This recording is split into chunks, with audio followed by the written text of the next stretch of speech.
Good morning, everyone. I'm at the Mount Holyoke Range in Hadley, Massachusetts, perhaps South Hadley. Here is Mount Holyoke and a string of mountains, more like hills, called the Seven Sisters. You can spend a whole day just walking it from front to back.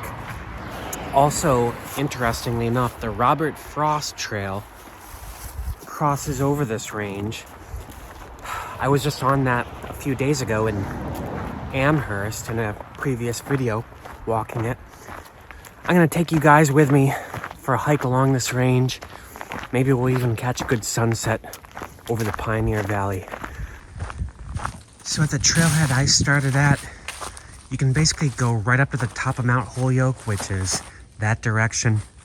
I want to go to the easternmost terminus of the range, which is down a few miles this way. So there is a road up at the top of Mount Holyoke. That's because there used to be a fancy house, hotel, banquet hall type thing at the top of the mountain. It's still there, I just don't know if they still use it.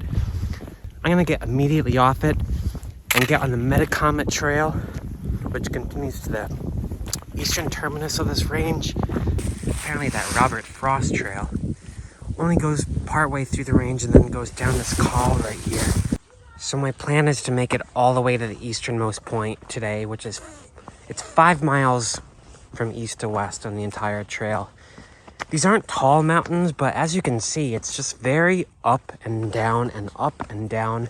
On one of these summits, they show you a little bit of mercy, some stairs, for no apparent reason. It only goes up like 30% of this incline right here. This is on the summit of Mount Hitchcock, which is kind of one of the middle humps. It's almost like at one point they had a fire tower on every mountain here. Right off the side of Mount Hitchcock here, there's a ledge. So this ledge right here has got to be the best vista in the entire Seven Sisters Trail. It's also, I'm convinced, where Thomas Cole painted his famous view of the Oxbow River bend, which you can see right there. He fictionalized it a little bit. He took Mount Holyoke right here and moved it closer this way.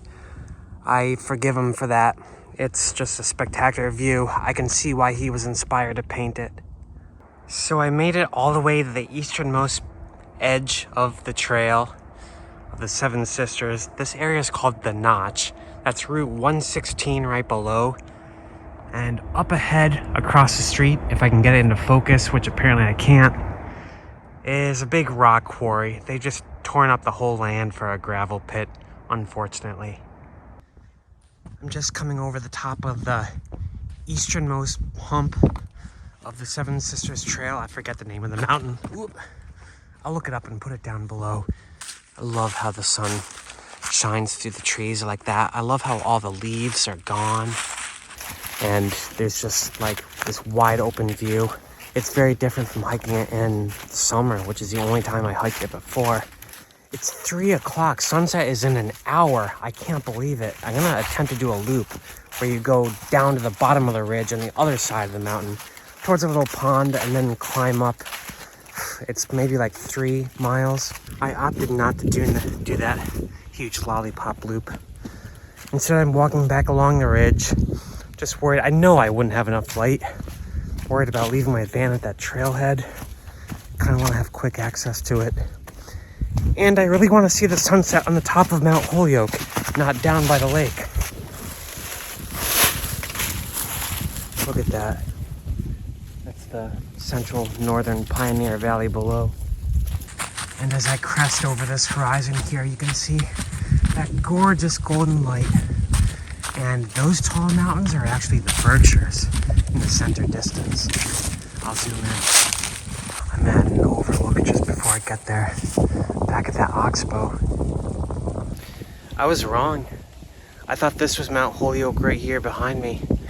But no, that's the second to last peak on the ridge. Mount Holyoke is behind it. Just kind of fun coming down onto a nice paved path. I can actually walk that road to the Holyoke Summit. There were tons of mountain houses on this Pocumtuck Ridge, which follows the Connecticut River pretty much the entire stretch into the ocean. I've been to a couple in Connecticut. There's another one at the next peak down, Mount Tom. Actually, that's the ruins of an old mountain house just the foundation is left. I need to take you guys up there. And this place is pretty massive. I think we can walk up the ramp a little and get some shots on the balcony. That'll be pretty cool. For real though, take a look at that. In the center distance is Mount Tom with a bunch of antenna on it. It also has the ruins of another mountain house just like this one. Okay, so I said there were a lot of mountain houses back then. Turns out the Holyoke Summit House right here was the first summit house in North America ever built in 1821. Yeah, that's some crazy history. I love the view of the Connecticut River looking south, though. That is just gorgeous. Right there in the center is the famous oxbow, which was still part of the river when Thomas Cole painted it. I got up here just in time for sunset, folks. Like literally just in time. Just as I walked over that horizon, I saw the red dot of the sun drop down below. So I've probably got about 20 good minutes of light to get back down to my car. I do have a headlamp in here. I might bust it out, but if you know anything about me, I love hiking in the dark with no light, just using my senses. I can hike by moonlight without a flashlight, any trail. I guarantee I've done it many times. And as I come off the mountain from a beautiful sunset, there is the moon, a full moon. And I get a full moon as I come down off the mountain. Anyway, guys, the Seven Sisters is probably my favorite hike in Massachusetts. No, it's not the tallest, it's not the longest, but you can just go back and forth, get tons of great exercise in, great views all around, the Berkshires, the east, the west, the north, the south. Anyway, I hope you guys enjoyed it as well. I want to get back down to my car before it gets too dark, so I'm going to wrap it up. Sayonara, folks. I'll see ya on the next hike.